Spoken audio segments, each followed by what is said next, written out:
Assalamualaikum warahmatullahi wabarakatuh. Salam sejahtera, selamat sore, Tribuners. Jumpa lagi dengan kita Bincang Kota. Kali ini kita menghadirkan aktivis-aktivis hukum dan berikut praktisi.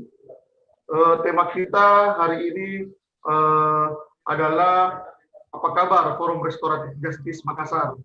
Hadir bincang tamu kita, narasumber kita, Muhammad Edi Reza. Beliau adalah Direktur LBH Makassar. Bersama Marwan Eriansyah, SHMH. Beliau adalah pembimbing kemasyarakatan Madya Bapas kelas 1 Makassar. Selamat sore Pak Marwan, selamat sore Pak Hedir. Selamat sore. Selamat sore. Selain beliau hadir juga Husaimah Hussein, SH, Koordinator Australia Indonesia Partner in Justice, aktivis perempuan Farid Satria dari Lembaga Persaudaraan Korban Gempa Balata Makassar, dan juga advokat. Ada juga Ibu Pak Wawan Aswan di AMA. Beliau adalah anggota Forum Restoratif Justice sekaligus aktivis praktisi hukum. Ada Ibu Erna Hussein. Beliau juga anggota Forum Restoratif Justice Makassar. Selamat sore Bu Erna. Ada juga Ibu Pak Amri Hasan. Beliau juga anggota Forum Restoratif Justice. Sekedar memperkenalkan pembahasan kita sore ini terkait Restoratif Justice. Jadi saya juga terus terang tidak terlalu mengerti, tapi alhamdulillah diberikan naskah. Jadi saya sempat baca-baca, sampai sekarang masih baca. Jadi Tribuners harus tahu restoratif justice itu adalah bukan hanya adalah suatu proses penyelesaian yang berorientasi pada hasil restoratif atau memulihkan, melindungi dan kondisi korban dan memperbaiki pelaku. Jadi restoratif justice ini mengedepankan ruang mediasi antara pelaku dan korban. Betul begitu Pak Hedir? Kurang lebih seperti itu. Untuk lebih jelasnya, kita persilakan sama ahlinya menjelaskan tentang restoratif justice dan termasuk forum restoratif justice itu sendiri. Silakan langsung saja Pak Muhammad Hedir. Baik, terima kasih. Assalamualaikum warahmatullahi wabarakatuh. Selamat sore. Terima kasih mungkin untuk semua yang sudah hadir baik di ruang Zoom maupun yang di kanal YouTube. Pertanyaannya, apa itu restoratif justice? Jadi sebenarnya dia adalah model cara lain dari penghukuman, metode lain dari penghukuman. Kalau sejauh ini kita mengenal penghukuman itu melalui salah satunya adalah pemenjaraan.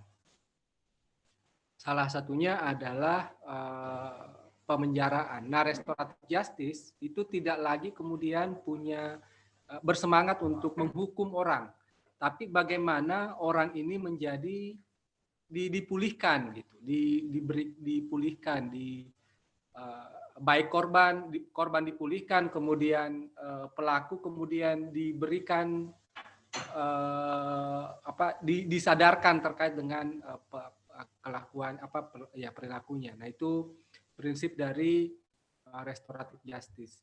Nah, kan sebenarnya pidana, kalau kita bicara penghukuman kan kita pasti bicara hukum pidana. Nah, hukum pidana itu dia pasti bicara soal bagaimana hukum pidana itu terkait dengan kejahatan itu. Nah, kemudian kita juga mengenal hukum acara pidana yang terkait dengan bagaimana menghukum suatu kejahatan. Nah, kalau di negara kita kan sebenarnya kelihatannya semangatnya menghukum orang. semangatnya menghukum orang. Nah itu kalau kita lihat proses hukum hukum acara pidana di Indonesia.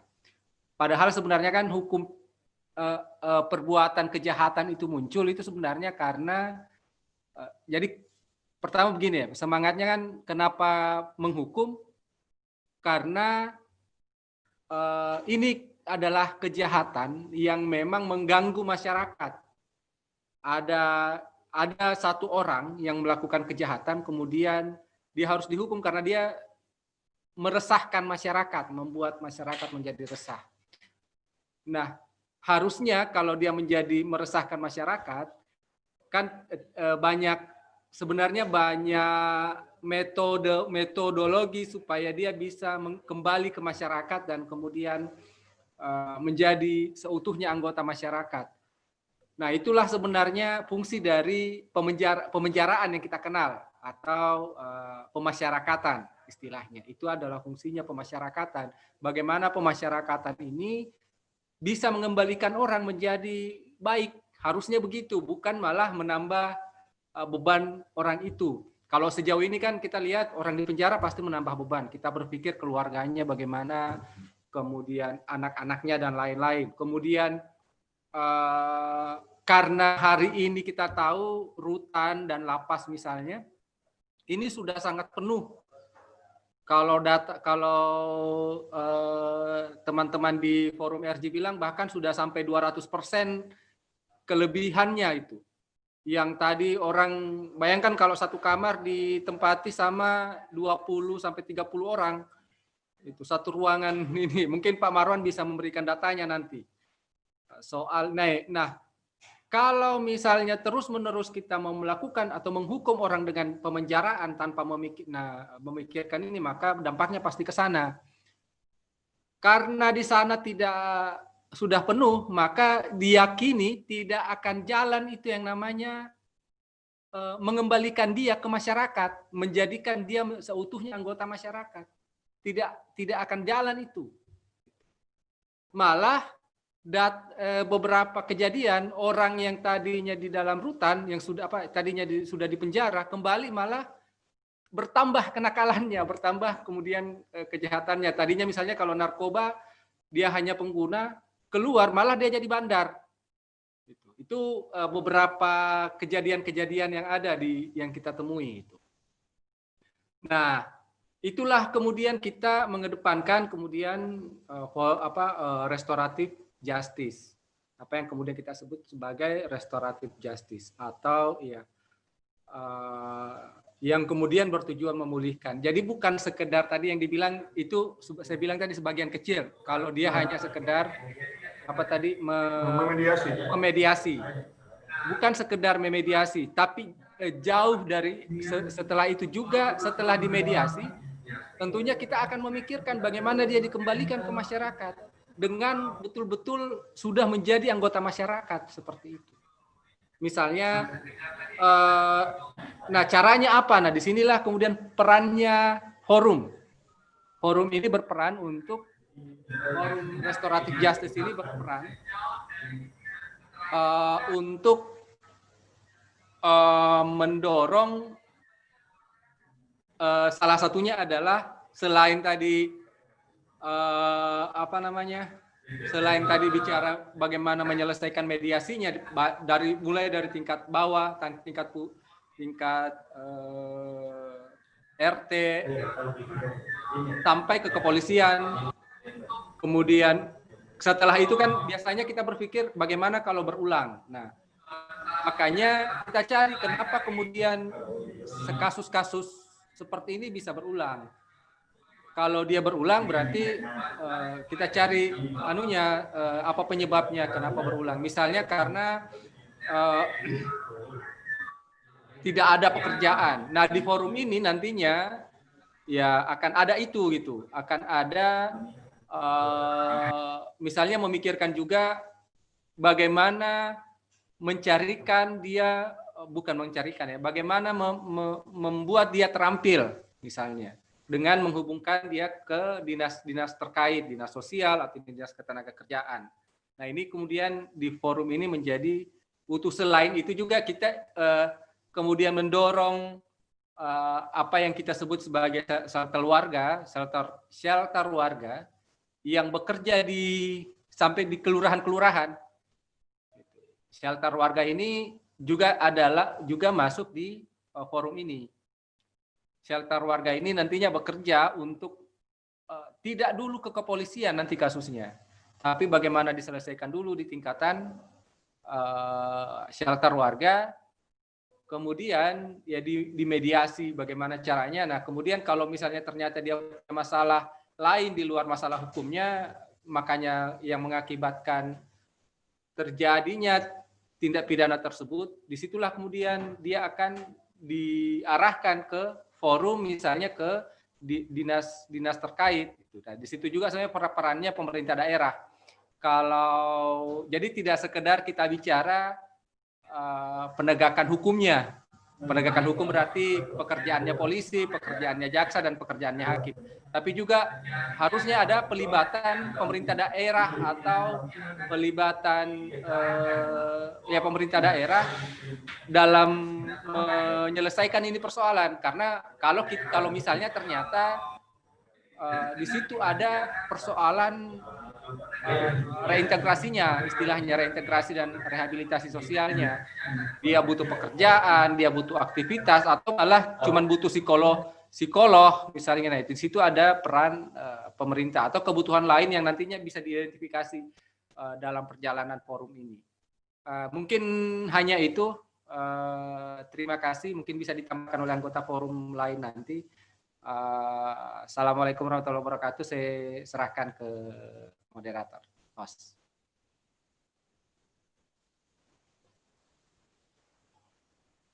Tidak kedengaran.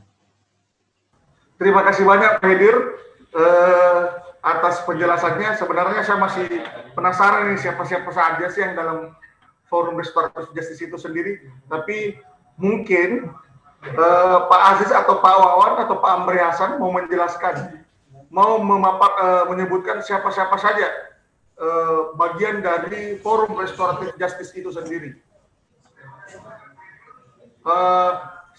Silakan Pak Wawan atau Pak Aziz atau Pak Amri Hasan mau memaparkan forum restoratif justice itu sendiri. Mungkin langsung ke Pak Marwan saja, Pak. Pak Marwan mengikuti sejak awal. Oh ya. Siap, Pak Marwan. Ya. Pak Marwan. Baik, terima kasih. Selamat sore Pak Marwan, terima kasih banyak atas waktunya. Pak Marwan, langsung saja Pak Marwan, dalam forum restoratif justice sendiri, keterkaitan Bapas dalam hal ini sejauh mana dan apa saja yang saran maupun masukannya terkait forum ini. Silakan Pak Marwan. Baik, bismillahirrahmanirrahim. Assalamualaikum warahmatullahi wabarakatuh.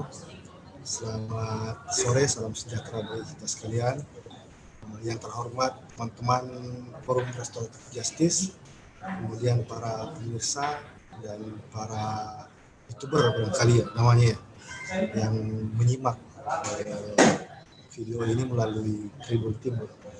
Jadi mungkin saya bicara sejarah dulu barangkali, Mas. Sejarah itu dimulai dari kegelisahan LBH lah. Kegelisahan teman-teman di LBH ini melihat kondisi overcrowded yang terjadi di lapas dan rutan, utamanya di Makassar. Kemudian setahun lalu mereka berembuk, kemudian mengundang beberapa stakeholder, utamanya para aparat penegak hukum, baik dari kepolisian, kejaksaan, kemudian pengadilan, dan kami dari Kementerian Hukum dan HAM yang terdiri dari Lapas Rutan dan Bapas, duduk bersama membahas bagaimana untuk mengurai overcrowding tersebut. Nah, dalam perjalanan tersebut, kami selaku tugas di pemasyarakatan itu sangat merespon positif. Kenapa? Karena dengan restoratif ini sangat sejalan dengan perubahan nomenklatur dari atau perubahan sistem kepenjaraan menjadi sistem pemasyarakatan pada tahun 65 itu. Nah, kalau kita bicara restoratif justice, sebenarnya restoratif justice pada namanya adalah reintegrasi. Nah, mungkin karena dia menggunakan kata asing barangkali, maka orang lebih tergelitik atau tertarik mendengarnya ketimbang kita mengatakan bahwa itu reintegrasi, gitu kan. Tapi di luar dari itu, kami selaku institusi, utamanya di Balai Pemasyarakatan, sangat merespon dan bahkan antusiasme yang tinggi terhadap teman-teman LBH, utamanya karena mereka adalah penggagas. Kemudian untuk memfilter seperti yang disampaikan Pak Haidir tadi, bahwa kesalahan atau tindak pidana yang dilakukan oleh seorang atau kelompok individu yang ada di masyarakat bukan lagi kita katakan bahwa itu adalah pelanggar hukum yang sebagai sampah seperti itu, tapi kita katakan bahwa mereka adalah ada disharmonis antara individu maupun kelompok tersebut, sehingga dalam pelaksanaan prosesnya itu melalui mediasi tadi yang ada dalam kamar besar restoratif justice tadi itu kan. Kemudian di situ ada diversi, kemudian di situ ada rehabilitasi, di situ ada reintegrasi dan seterusnya. Nah, kami berharap forum ini sebagai forum yang pertama terbentuk di Indonesia. Ini boleh kita klaim barangkali, nanti mungkin ditambahkan dengan Pak Wawan. Ini bisa kita klaim bahwa forum ini adalah forum pertama yang terbentuk di Indonesia, karena ini ada lintas stakeholder, bukan hanya institusi, tapi ada teman-teman LBH yang sangat peduli, kemudian ada teman-teman shelter warga di akar rumput yang senantiasa menyelesaikan permasalahan tidak melalui kepolisian. Bahkan kalau kita bicara teman-teman anggota, kita ada teman-teman kepolisian, kemudian teman-teman kejaksaan dan hakim, kemudian ada hakim konstitusi dan lain sebagainya. Nah itu teman-teman di Babin Kamtipmas yang ada di kepolisian pun mengharapkan itu. Jadi manakala terjadi suatu perselisihan, boleh kita katakan seperti itu, perselisihan di masyarakat, itu sedapat mungkin diselesaikan di akar rumput, di shelter warga. Nah, artinya tidak mesti tindak pidana itu diselesaikan di kepolisian. Nah ini yang menjadi sambutan yang luar biasa bagi kami pribadi, baik institusi di Kemenkumham, karena kami mengharap bahwa setiap pelaku tindak pidana itu difilter dulu. Kalau filter biasanya kita ambil yang baik, ini filternya kita ambil yang terburuk. Artinya yang terjaring itu adalah orang yang bisa diupayakan mediasi, menggunakan upaya mediasi atau restoratif justice tadi. Nah, yang tersaring ini adalah kita tidak bisa mengatakan bahwa dia adalah sampah, tapi dia adalah pelaku tindak pidana yang harus dibina dalam lapas. Nah, kalau kita bicara rumusan restoratif justice lagi, kita harus sepakat bahwa diversi itu bukan hanya diversi yang dikatakan restoratif, tapi reintegrasi, kemudian rehabilitasi itu adalah salah satu upaya untuk memulihkan penghidupan dan kehidupannya. Nah, di forum inilah kami harapkan para pelanggar hukum itu dapat betul-betul terfilter, sehingga yang mana yang harus diversi, yang mana yang harus kita rehabilitasi, kemudian yang mana yang direintegrasi, yang mana yang harus dibina. Nah, sejauh ini kami sangat merespon, dan kami pun secara institusi sangat merespon itulah, sangat welcome dengan kegiatan ini. Kemudian secara berkala kami lakukan pertemuan-pertemuan, rapat-rapat evaluasi untuk kedepannya supaya Kota Makassar ini betul-betul sebagai kota restoratif justice. Mungkin seperti itu dulu, Mas. Nanti kita sharing diskusi dengan teman-teman yang lain. Terima kasih. Pak Marwan, satu lagi, bisa dibeberkan data yang menunjukkan bahwasannya restoratif justice itu sendiri sangat dibutuhkan. Maksud saya data di sini adalah data bahwasannya lapas ini betul-betul sudah penuh dengan pelaku kejahatan. Silakan Pak Marwan. Baik, kurang lebih sebulan yang lalu saya lakukan penelitian di Lapas Makassar. Memang dampak overcrowded-nya tidak terlalu banyak. Mudah-mudahan sebentar lagi teman-teman dari lapas bergabung. Dan over kapasitasnya itu hanya kalau di lapas Makassar itu kurang lebih hanya 10-20%. Rutan Makassar itu kurang lebih 90%. Nah, tapi kalau kita bicara Sulsel itu memang hampir 200%. Kalau data ininya saya belum sempat buka tadi karena saya buru-buru. Cuma memang saya boleh berikan sedikit pengalaman yang sering saya ceritakan ke teman-teman forum bahwa tahun 2004 saya sempat bertugas di Rutan Makassar. Kemudian menerima 4 orang pelanggar hukum kasus 303 perjudian itu hanya gara-gara mereka sambil menunggu penumpang, tukang beca yang sambil menunggu penumpang iseng lomba-lomba kayu korek di got di selokan. Nah, keempat itu masuk, keempat itu ditahan, divonis 4 bulan, kemudian dipidana menjalani vonis 4 bulan dengan kasus perjudian. Nah, sekarang jadi pertanyaan kita, si tukang beca ini adalah kepala keluarga, anak istrinya otomatis istri tidak kerja, anak masih butuh pendidikan, butuh biaya dan sebagainya. 4 bulan dia tidak menafkahi anak istrinya. Apakah negara tidak memikirkan ke situ? Mungkin secara global tidak, tapi kami pemerhati dalam forum ini memikirkan yang itu. Karena itu bahwa bagaimana anak istrinya, kemudian hanya kasus perjudian yang harusnya tidak lagi merugikan keuangan negara sebenarnya. Karena begini, mereka itu hanya iseng, kemudian begitu dia divonis 4 bulan pidana itu, berarti dia harus lapas rutan harus menyiapkan dia fasilitas perawatan, makan, fasilitas yang lainnya. Mungkin saya flashback sedikit, 2016 ada penelitian yang mengatakan bahwa anggaran untuk bahan makanan narapidana se-Indonesia itu adalah 1,2 miliar per hari. Berarti boleh kita hitung, Mas. 1,2 M itu sehari loh. Sehari itu kalau kita kalikan seminggu, kalikan sebulan dan setahun berapa? Artinya banyak kerugian negara hanya karena sifat punitif masyarakat yang setiap permasalahan hukum itu harus dipenjara. Kita ambil contoh lah seperti Kota Makassar ini yang sebenarnya kita mempunyai tagline di Makassar ini si pekatau, si pakainga, si pakatan, kan?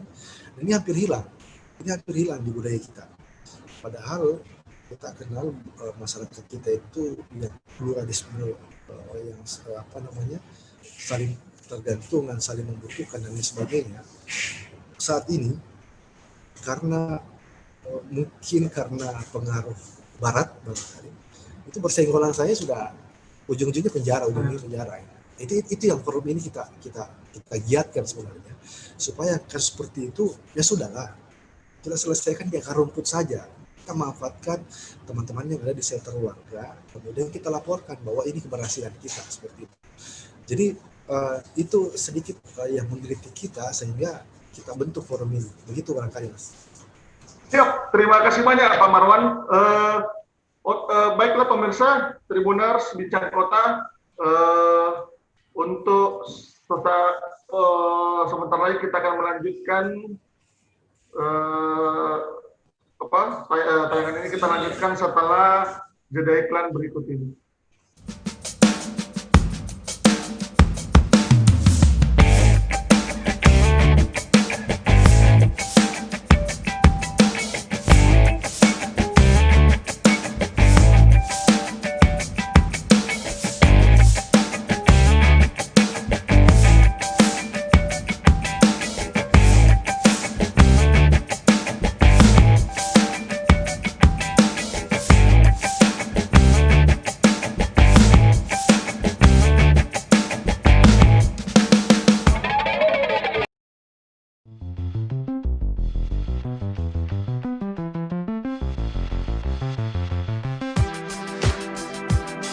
Jalan-jalan ke pantai atau menaiki puncak gunung, melihat dataran indah dan membayangkan lukisan alam Tuhan yang menakjubkan akan tersaji dalam sebuah liputan menarik juga eksklusif. Ikuti perjalanan saya menuju destinasi paling epik di Sulawesi Selatan hanya hanya di Wisata Virtual Tribuners.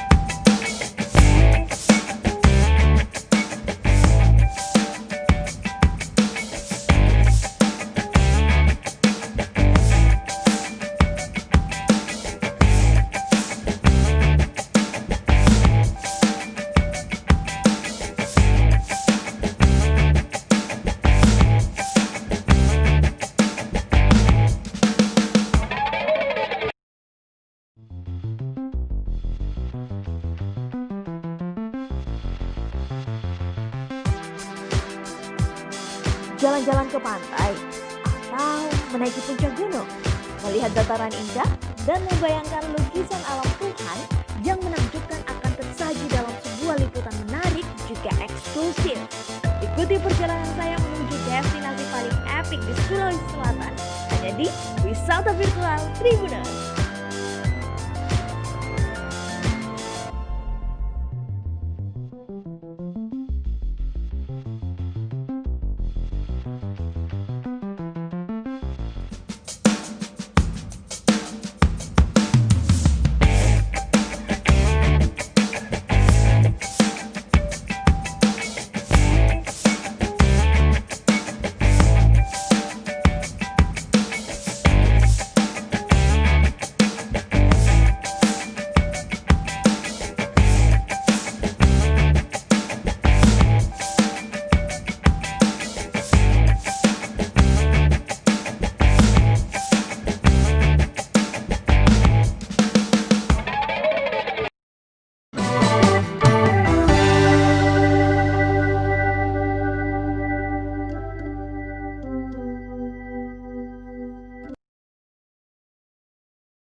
Kembali lagi dengan Bincang Kota, masih dengan tema yang sama, forum apa kabar Forum Restoratif Justice Makassar.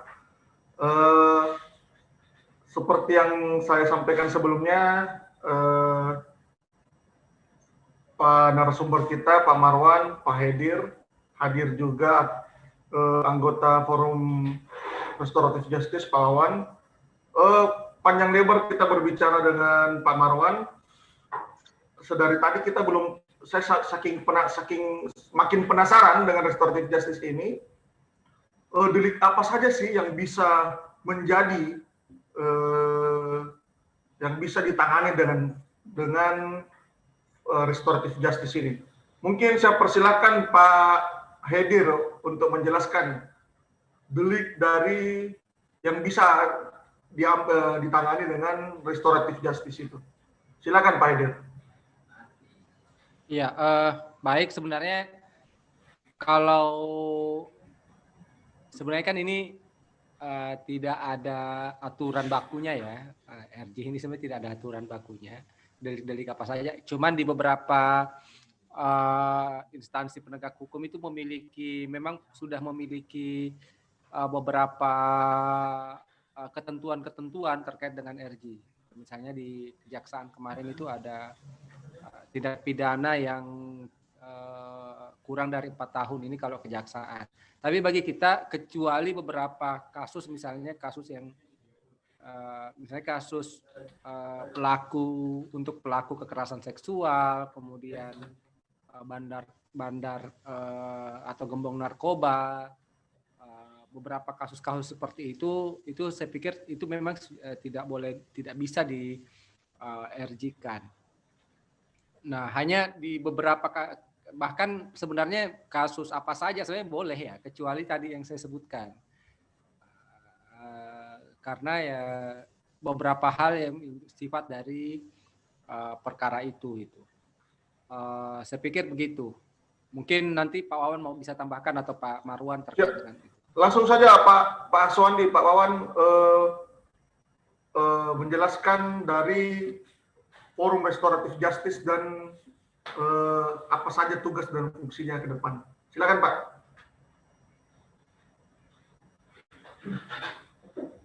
Pak Wawan, mic-nya belum dinyalakan. Ya, Oke, terima kasih banyak atas kesempatan yang diberikan.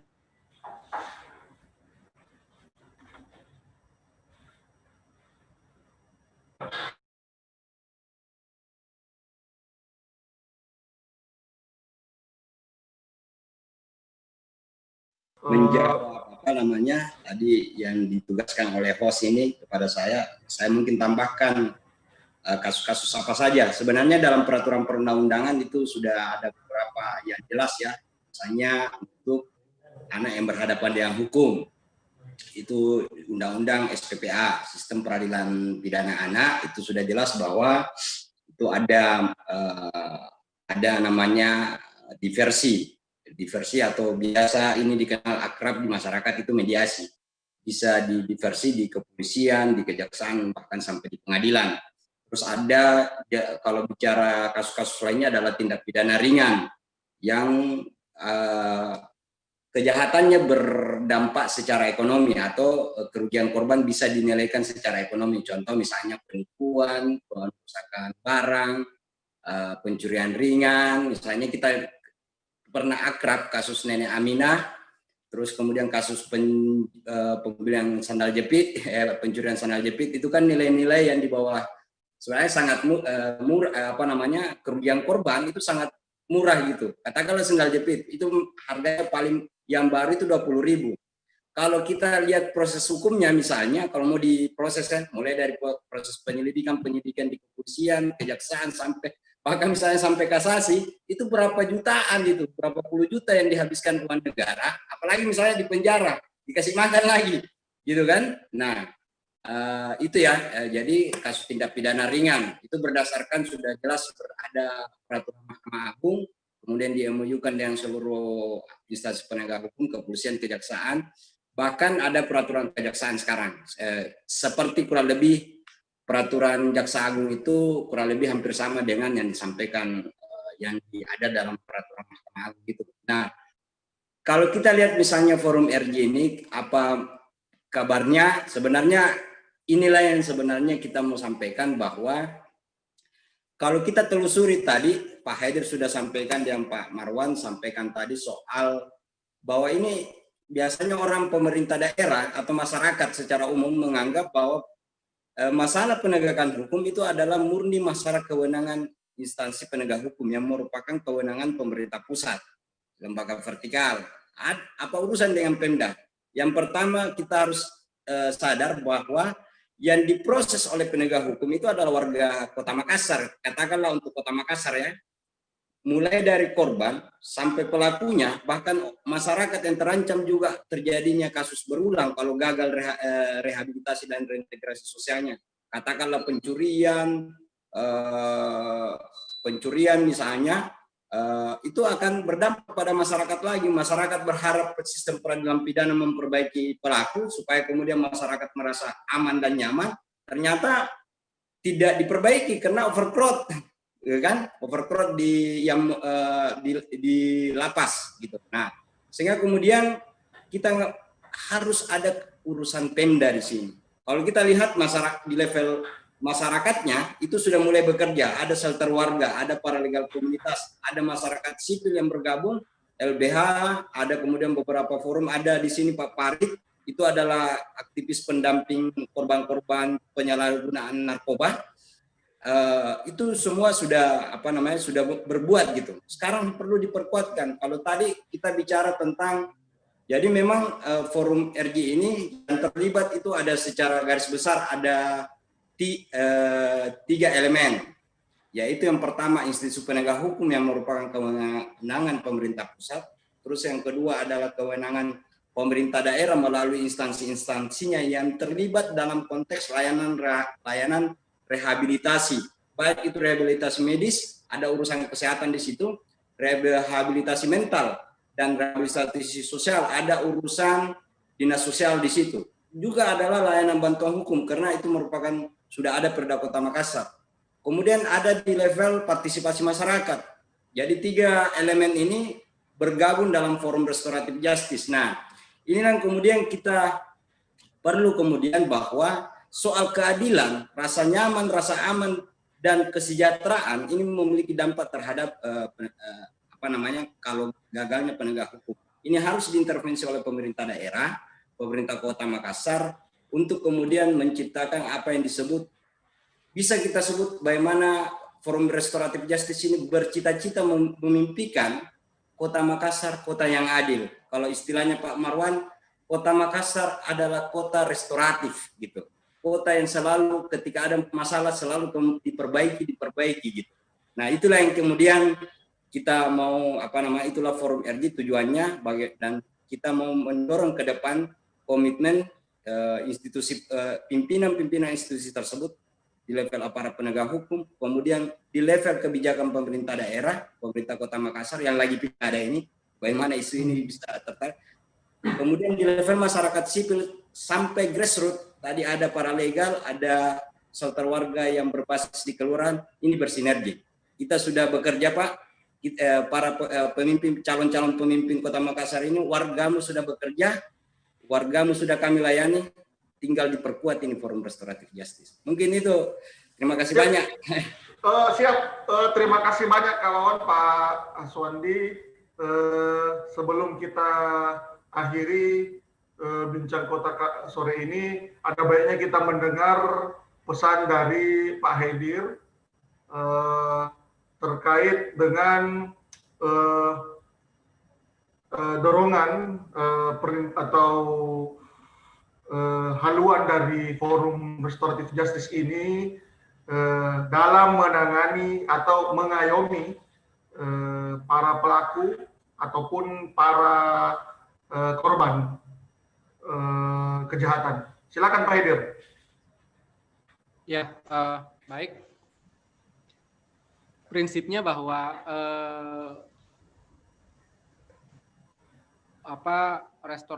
restoratif justice ini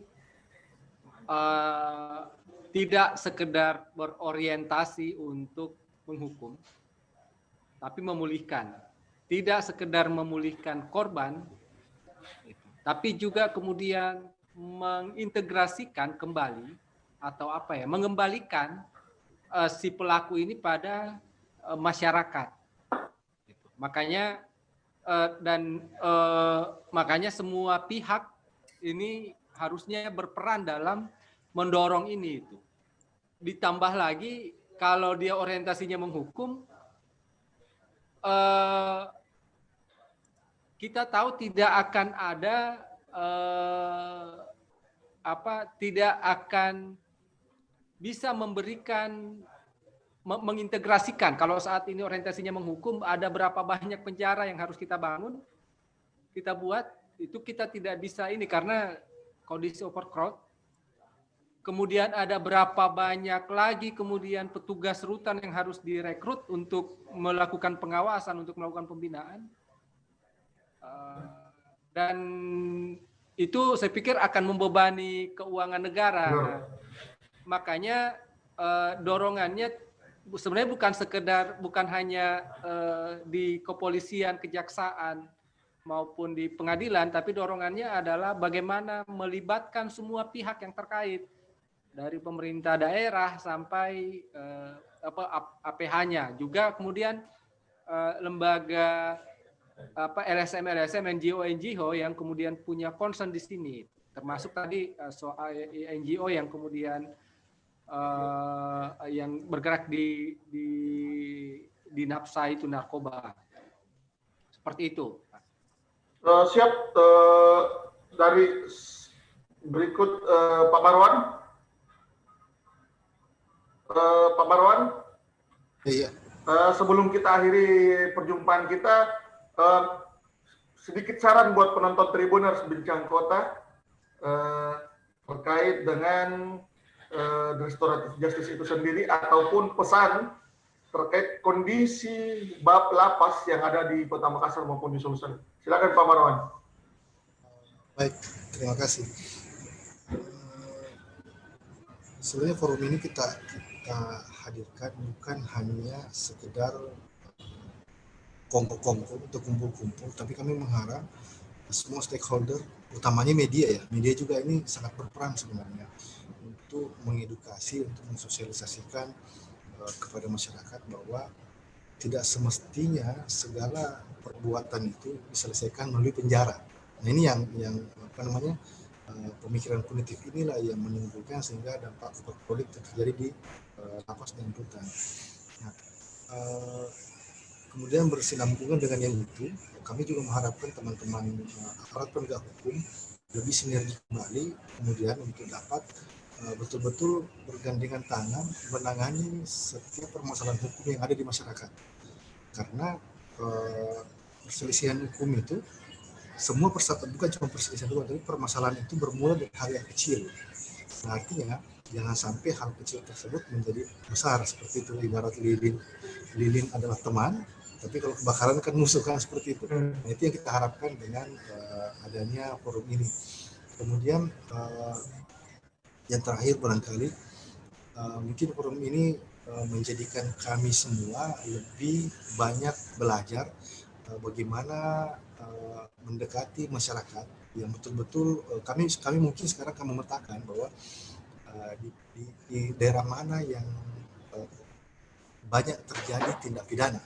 Nah, itu mungkin nanti kita ukur dari laporan dari kepolisian atau kita bisa melihat dari klien-klien balai pemasyarakatan yang kami tangani. Kemudian forum ini akan turun mensosialisasikan di sana. Nah, tapi tentu tidak terlepas dari teman-teman media. Kami memang sangat membutuhkan teman-teman. Makanya saya sampaikan bahwa terima kasih banyak Tribun Timur merespon kami untuk dapat memberitakan ini. Nah, dengan itu nanti kita harapkan ke depan bahwa Kota Makassar ini betul-betul kota ramah hukum. Bukan cuman saya mau sampaikan begini. 2006 itu Bandung itu dapat dikatakan sebagai kota ramah anak. Saya ingat sekali karena kebetulan saya tesis di Bandung 2004 Pajajaran. Di 2006-2005 itu mereka itu punya tagline bahwa Bandung adalah kota ramah anak. Cuman itu bertahan cuma 2-3 tahun karena begitu begal-begal turun, kemudian geng-geng motor turun, maka hilanglah. Nah, saya harapkan dengan forum ini yang boleh saya katakan bahwa ini adalah forum satu-satunya di Indonesia.